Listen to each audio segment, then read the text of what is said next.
kronologi gugatannya, kami izin menyampaikan kronologi gugatan yang terlebih dahulu, silakan. majelis. Makanya tadi masih tanya katanya sama. Yang perbedaannya di mana? Baik, Silakan. baik. Adapun kronologi gugatan yang akan kami ajukan, hal ini berdasarkan Teman-teman, ini adalah sidang pengadilan ya, sidang pengadilan pajak dari kasus Malang ya. Jadi ini adalah gugatan atau dugaan-dugaan kesalahan dari pejabat pajak yang disampaikan oleh si penggugat. Oke, teman-teman, ini belum tentu betul ya, belum tentu betul, belum tentu salah, tetapi hanya dugaan dan nanti akan dibuktikan di proses pengadilan. Oke, kita lihat satu-satu teman-teman. Apa sih dugaan-dugaan yang disampaikan oleh penggugat? tindakan-tindakan yang dilakukan oleh tergugat dengan melanggar aturan atau tata cara pemeriksaan. Adapun hal-hal yang dilanggar yaitu: 1. Waktu pengujian pemeriksaan lapangan melebihi 6 bulan. Teman-teman, yang namanya pemeriksaan pajak itu ada ada durasi waktu. Lu tidak bisa pemeriksaan pajak orang tuh sepanjang tahun atau selama-lamanya nggak bisa. Proses pemeriksaan pajak itu ada jangka waktunya, yaitu batasnya 6 bulan maksimal untuk pemeriksaan. Untuk memeriksa ya. Setelah 6 bulan harus terbit hasil pemeriksaan. Oke, boleh diperpanjang ya, tetapi tentu lu mesti kasih tahu dong kepada wajib pajak. Nah, di sini diduga sepertinya si pemeriksa pajak tidak memberitahukan ada perpanjangan pemeriksaan pajak sehingga jangka waktu melebihi 6 bulan. Inilah yang dipermasalahkan oleh si penggugat ya. 2. Tergugat tidak menyampaikan kuesioner pemeriksaan kepada penggugat selama proses pemeriksaan. Jadi di dalam prosedur pemeriksaan ada satu prosedur yang namanya petugas pajak wajib memberikan kuesioner setelah pemeriksaan selesai. Teman-teman ya, setelah pemeriksaan selesai, orang tuh harus dikasih kuesioner. Lu nih puas nggak sih dengan pelayanan kami? Itu kan kuesioner standar ya ketika lu mungkin mengunjungi mungkin Halo BCA lah atau apapun yang namanya pelayanan publik. Itu harus diberikan feedback. Masyarakat tuh puas nggak sih dengan pelayanan kami? Nah, ini tidak diberikan oleh si tergugat, teman-teman ya, yaitu si pemeriksa pajak. Ini yang diduga oleh si penggugat. 3. Waktu ditentukannya pelaksanaan pertemuan sehubungan dengan pemeriksaan lapangan melewati batas waktu dari yang ditentukan. 4. Oh, gimana? Ada pembahasan akhir, ada pembahasan yang melewati waktu gitu ya. Oke. Tidak adanya pemberitahuan perpanjangan jangka waktu pengujian pemeriksaan lapangan. Oke. Jadi pengujian pemeriksaan itu 6 bulan kan? 6 bulan pengujiannya. Kalau lu mau perpanjang, harus kasih tahu ke wajib pajak dong. Jangan semena-mena gitu kan. Tetapi menurut si penggugat, ini tidak diberitahukan. Gitu, jangka waktu nggak diberitahukan kalau ada perpanjangan. Sehingga mereka jadi bingung nih, si penggugat nih. Si wajib pajak kan jadi bingung. Kita nggak ada kejelasan hukum, nggak ada kepastian hukum. Ternyata lu teruskan pemeriksaannya. Nah, jadi mereka komplain di sini ya.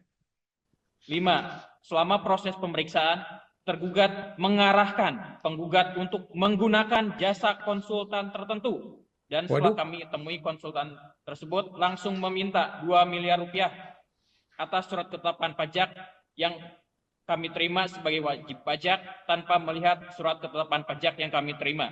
Waduh. 6. Shit, man. Shit. Ini adalah oknum, teman-teman ya. Diduga oknum ya. Diduga oknum konsultan pajak. Si bangsat ini orang-orang, teman-teman ya. Jadi, gue jadi marah nih ya. Padahal gue belum tahu kan kasusnya gimana. Jadi, ini adalah perilaku yang sangat busuk, teman-teman ya. Jadi, ini menduga, teman-teman ya. Ini hanya diduga. Nanti kita akan buktikan di pengadilan. Bahwa si terduga oknum pemeriksa pajak mengarahkan si wajib pajak ke seorang atau salah satu konsultan pajak, nggak tahu benar enggak ya, nggak tahu dia konsultan pajak atau bukan ya. Apakah dia anggota IKPI? Kemana IKPI? Apakah sudah melakukan verifikasi terhadap hal ini? Apakah IKPI sudah melakukan intervensi? Nggak tahu juga ya. Tetapi diduga ada oknum konsultan pajak yang diarahkan oleh si pemeriksa pajak untuk bertemu dengan beliau. Kemudian si wajib pajak menemui dong, gara-gara sudah diarahkan kan, dia temuin dan dia langsung diminta 2 miliar tanpa memperlihatkan SKP-nya. Lah. Jadi si terduga oknum konsultan pajak ini pakai dasar hukum apa dia minta 2 miliar? Dia kan nggak lihat SKP-nya, dia nggak lihat SKP-nya, dia tidak tahu masalahnya apa, dia tidak tahu hitung-hitungan pajaknya, langsung dia menembak 2 miliar. Ini adalah pemerasan, teman-teman ya, pemerasan. Tapi ini diduga, teman-teman ya, diduga pemerasan. Kita belum tahu kasusnya bagaimana realnya, tetapi dari yang kita lihat, yang kita dengar dari fakta di persidangan, bahwa memang ada dugaan pemerasan. Karena mengarahkan orang ke konsultan pajak tertentu sudah salah ya. Kemudian datang ke konsultan langsung ditembak sebuah angka tanpa memperhitungkan atau melihat dari SKP-nya. Lebih error lagi teman-temannya. Ini adalah fuck you, men. Yang orang-orang seperti ini ya. Orang seperti ini nih, aduh gimana ya gue bilang ya. Ini sudah ini ini adalah Rafael Alun the real story teman-teman ya. Rafael Alun kan yang lu dengar kan hanya kisah-kisah, ini real story. Ini adalah kenyataan yang fakta persidangan yang menurut si penggugat bahwa memang terjadi seperti itu. Kalau memang itu benar ya, memang memang bangsat itu oknum teman-teman ya. Tetapi kita nggak tahu ya, ini hanyalah dugaan, sudah disampaikan di persidangan, sudah jadi fakta persidangan. Nanti kita akan lihat apakah memang begitu kejadiannya. Kita panggil aja si oknum itu, kita panggil aja, lu betul nggak ngomong begitu nanti ya. Kalau ada rekamannya lebih bagus lagi. Oke. SPHP diterbitkan melebihi waktu yang ditentukan. Oke, SPHP diterbitkan melebihi waktu yang ditentukan. Ini juga error ya teman-teman ya. Jadi SPHP itu terbit ada jangka waktunya. Lu nggak boleh sembarangan terbitin SPHP suka-suka lu, nggak bisa ya. Pemeriksa pajak ada prosedur, ada jangka waktu yang mesti lu taati untuk menerbitkan SPHP. Kalau melewati waktu itu maka prosedurnya dilanggar. Oke? 7. Pembahasan akhir melewati waktu yang ditentukan. Ampun. Semuanya dilanggar sama si oknum ini. Ampun deh. SPHP-nya melewati waktu, pembahasan akhirnya melewati waktu. Oke, jadi ada jangka waktu teman-teman ya antara SPHP dengan terbitnya LHP kalau nggak salah 2 bulan ya. Nah, di jangka waktu 2 bulan ini harus terjadi pembahasan akhir. Sepertinya yang gue tangkap adalah melewati waktu itu untuk pembahasan akhir. Kita belum tahu ya bagaimana realnya, nanti kita buka di pengadilan. Jadi diduga diduga oknum pemeriksa pajak ini suka-suka dia aja. Waktu gue nggak peduli katanya. Kira-kira begitu ya yang gue tangkap ya. Suka-suka dia melewati waktu. Nanti ketika di challenge ke pengadilan, ya dia jadi bingung nanti ya. Dia jadi bingung mau jawabnya nanti si tergugat nanti ya. Nah, kita lihat deh. 8. Tidak diberikannya KKP sebagai dasar pembahasan SPHP. 9. Jadi gini teman-teman ya. Yang namanya pemeriksa pajak, oke, lu kan memeriksa orang.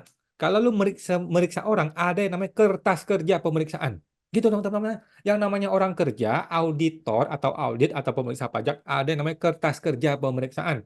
Ketika lu mengaudit orang, ada kertas kerjanya. Kertas kerja ini harus diberikan kepada si terperiksa atau terpidana atau terperiksa gitu ya. Orang yang terperiksa punya hak untuk mengetahui kertas kerja. Kalau dia tidak tahu kertas kerja, nanti dia gimana mempertanggungjawabkan kesalahan dia? Bagaimana dia bisa membela diri kalau dia tidak diberikan kertas kerjanya? Aduh, si oknum. Gimana guys? Kalau lu dibilang nih, lu salah karena bla bla bla bla. Tetapi ketika lu bertanya mana kertas kerjanya, gue bilang tidak ada kertas kerja. Mampus begitu teman-teman ya. Itu namanya sewenang-wenang guys. Sewenang-wenang orang ditembak salah, tetapi ketika ditanya salahnya apa, kertas kerja yang mana nggak bisa diberikan. Ini yang gue tangkap teman-teman yang diduga seperti itu ya. Mudah-mudahan nanti bisa lebih terang benderang di pengadilan guys.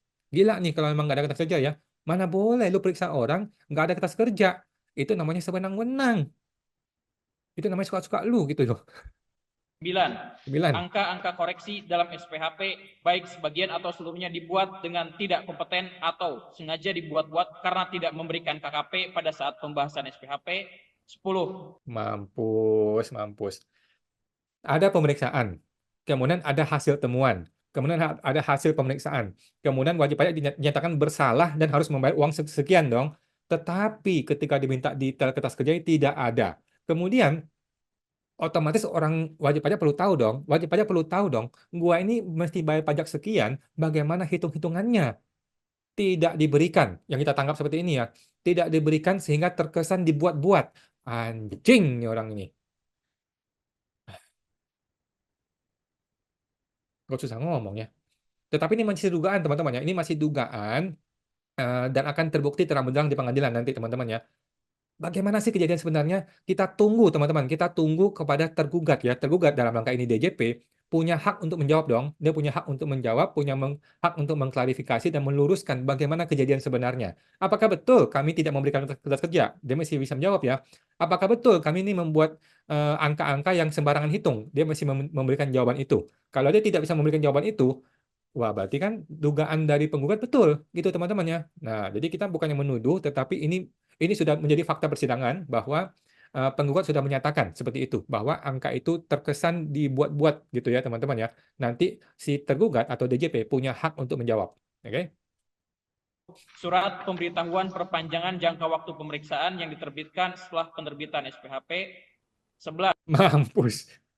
Gue jadi ngomong kotor terus nih di video ini ya, teman-teman ya. Jadi, yang gue tangkap nih ya, memang betul ada perpanjangan pemeriksaan, perpanjangan jangka waktu pemeriksaan. Kan tadi kan di awal dia bilang pemeriksaan melewati jangka waktu. Ternyata melewati jangka waktu ini memang diperbolehkan oleh undang-undang dan si KPP memberikan surat perpanjangan waktu. Tetapi memberikan surat perpanjangan itu setelah melewati jangka waktu. Salah dong. Seharusnya kan lu kalau mau memberikan surat perpanjangan jangka waktu pemeriksaan, lu harus memberikan sebelum perpanjangan dilakukan. Kan begitu. Nah, ternyata setelah melewati jangka waktunya, bahkan setelah SPHP, baru dia kirim surat perpanjangan pemeriksaan. Ini salah menurut si penggugat ya teman-teman ya. Ya menurut gue juga masuk akal ya. Tapi nanti si tergugat punya hak untuk menjawab dan mengklarifikasi, dan itu akan menjadi fakta persidangan. 11. Tergugat menyampaikan undangan pembahasan akhir melalui orang yang bukan tim pemeriksa atau bukan orang Dirjen Pajak. 12. Gimana? Si tergugat atau si DJP memberikan surat pembahasan akhir melalui orang lain yang bukan pegawai DJP. Ini tindak pidana, teman-teman. Ini tindak pidana. Tindak pidana melanggar pasal 34 KUP. Boleh nih gugat nih. Langsung gugat aja, Pak, si penggugat ya. Langsung lu gugat pidana aja kantor polisi. Karena ini adalah pelanggaran Undang-Undang KUP pasal 34, yaitu kerahasiaan jabatan. Dia, si tergugat, si DJP sudah melanggar undang-undang ini. Rahasia wajib pajak dia berikan kepada orang lain, yang orang lain itu bukan pegawai pajak, dan kemudian dia memberikan surat itu kepada si wajib pajak. Kan wajib pajak jadi bingung dong. Kan WP bingung dong, lu siapa? Kenapa bisa ada di lu surat gue ini? Kenapa data kami, data wajib pajak ada di lu? Cilaka, bos. Cilaka, bos. Ini yang namanya pelanggaran Undang-Undang KUP pasal 34, teman-teman ya, yaitu melanggar rahasia jabatan. Data yang diberikan oleh wajib pajak harus dirahasiakan oleh si pemeriksa pajak. Tetapi faktanya, ini fakta persidangan, bahwa penggugat mendalilkan bahwa si tergugat memberikan data dokumen wajib pajak kepada orang lain yang bukan pegawai pajak. Ini adalah tindak pidana, teman-teman ya. Dalil pidana dan boleh dilapor ke kantor polisi. Tetapi ini baru dugaan, nanti kita lihat bagaimana si tergugat akan memberikan jawabannya. Kita tunggu jawabannya, teman-teman. Jangan sampai fitnah ya. Jangan sampai lu difitnah terus lu diam aja. Enggak dong. Kalau lu difitnah, lu merasa difitnah, lu mesti memberikan klarifikasi. Oke, DJP ya. Penggugat menerima undangan pembahasan akhir hasil pemeriksaan sebanyak 2 kali. 13. Ada undangan pembahasan akhir 2 kali. Kacau balau. Penerbitan LHP melewati jangka waktu yang ditentukan peraturan. Oke. Ternyata ada LHP, teman-teman. Ada laporan hasil pemeriksaan tetapi melewati jangka waktu. Kan harus 2 bulan setelah SPHP kalau nggak salah ya. Ternyata melebihi waktu itu ya yang didalilkan oleh penggugat. Perundang-undangan. Menarik sekali. 14. Pengembalian buku, catatan, dan dokumen melewati jangka waktu yang ditentukan peraturan perundang-undangan. Oke, jadi ada buku-buku, dokumen yang diberikan kemudian dikembalikan itu melewati jangka waktu pengembalian. Ini juga salah prosedur ya. 15. Tidak adanya rekaman audio dan atau visual pada saat pelaksanaan pembahasan akhir. Oke. SE 12 tahun 2016, teman-teman ya, bahwa DJP mewajibkan tim pemeriksa pajak untuk merekam pertemuan pembahasan akhir hasil pemeriksaan. Wajib, teman-teman, yang bukan pilihan, bukan dapat ya, tetapi wajib. Oke, wajib. Dan rekaman itu adalah tidak terpisahkan, merupakan satu kesatuan dengan risalah pembahasan akhir tersebut. Oke, kalau tidak ada rekaman, maka prosedur dilanggar, teman-teman ya. Jadi, rekaman itu bukannya kita yang ingin, tetapi DJP bahkan mewajibkan kepada si tim pemeriksa pajak untuk merekam. Dan pemeriksa pajak tidak perlu minta izin kepada wajib pajak, nggak perlu. Pemeriksa pajak hanya cukup memberitahukan bahwa kami akan merekam. Oke? Sesuai dengan ketentuan surat edaran Direktur Jenderal Pajak nomor 12/PJ 2016. Bahwa gugatan yang telah disampaikan oleh penggugat dalam surat gugatannya, yang mana tergugat juga telah memberikan tanggapan atas surat gugatan tersebut, namun tergugat tidak menanggapi sama sekali terkait pelanggaran-pelanggaran yang telah dilakukan dalam proses pemeriksaan, yang mana sudah secara nyata dan jelas bahwa hal tersebut merupakan suatu fakta yang tidak bisa dibantah. Ya, jadi eh, kalau nggak salah ya, gue tangkap ya, si penggugat sudah memberikan protes, sudah ngirim surat, tetapi nggak dibalas. Ya, inilah oknum pejabat yang sembrono, sombong, arogan. Dia pikir kami kan punya kekuasaan, kami tembak aja lu sekian, kami nggak perlu balas surat-surat lu. Ini adalah oknum yang sembrono, yang sombong, arogan, teman-teman, yang nggak boleh begitu dong pejabat ya. Pejabat itu fungsinya untuk melayani masyarakat. Kalau masyarakat merasa tidak puas atau komplain, apalagi sudah ada surat tertulis, lu harus jawab. Itulah pejabat yang benar, teman-teman ya. Menjawab kan bukan berarti lu kalah, enggak. Menjawab bukan berarti lu salah, bukan. Menjawab itu untuk membereskan masalah. Gitu loh. Tetapi oknum yang arogan itu menantang. Kita tantang ini wajib pajak, ini warga negara, kita tantang dia masuk ke pengadilan. Nah, memang oknum ini begini ya, tetapi masih dugaan teman-teman ya. Maka secara mutatis mutandis, surat keputusan pembetulan atas surat ketetapan pajak yang diterbitkan oleh tergugat harus dinyatakan batal. Jadi ada SKPKB, ada SKPKB-P ya, pembetulan. Memang kacau. Demikian kronologi yang kami sampaikan. Oke, jadi itu teman-teman ya, adalah ringkasan dari persidangan dari kasus Malang, teman-teman. Perlu gue ingatkan bahwa Bapak Surya Utomo melalui video conference di Ombudsman sudah menyatakan bahwa beliau menaruh perhatian kepada kasus Malang. Oke, teman-teman bisa nonton lagi ya di videonya Ombudsman bahwa beliau menyatakan kami ingin damai, kami ingin beres masalahnya, dan beliau memberikan persepsi seolah-olah masalah Malang itu sudah beres, padahal belum. Padahal malah masuk ke pengadilan, gitu ya. Jadi kalimatnya Pak Surya Utomo bertolak belakang dengan fakta yang terjadi. Itu teman-teman ya, itu yang kita duga teman-teman ya. Jadi menurut gua sih sangat sangat fuck up banget ya kalau sampai memang betul ada diduga oknum petugas pajak mengarahkan wajib pajak ke konsultan pajak tertentu, kemudian diperas atau aliasnya diminta angka 2 miliar secara langsung gitu ya, tanpa memperlihatkan SKP-nya, tanpa menghitung-hitung lagi. Itu kan namanya pemerasan ya, tetapi itu masih dugaan teman-teman ya, dan itu sudah menjadi fakta persidangan. Nanti kita akan lihat di sidang berikutnya, kalau nggak salah tanggal 15 Februari ya. Dan teman-teman, gua kasih tahu bahwa kita, Pajak Smart melalui lbhpajak.com, sudah menjadi kuasa wajib pajak terhadap kasus Malang ini, teman-teman ya. Kita sudah menjadi kuasa hukum untuk pengadilan pajak, dan kita akan mensupport penuh terhadap upaya wajib pajak untuk mencari keadilan. Dan kita juga ingin si pejabat, terutama Pak Surya Utomo, Pak Kanwil, dan si KPP juga mengklarifikasi dong. Oke, lu punya hak jawab, lu punya hak untuk mengklarifikasi, dan lu seharusnya adalah orang yang aktif untuk mengupayakan perdamaian, karena Anda ini pejabat, bos. Anda ini pejabat, oke, yang tugasnya melayani masyarakat, gitu. Oke. Jadi kami akan menyiarkan secara langsung kasus ini terang benderang, teman-teman ya. Tidak ada yang perlu kita sembunyikan, tidak ada dusta di antara kita. Kita buka terang benderang kasus ini sampai kasus ini selesai. Kita akan kawal terus pengadilan ini sampai selesai, teman-teman ya. Jangan sampai masuk angin.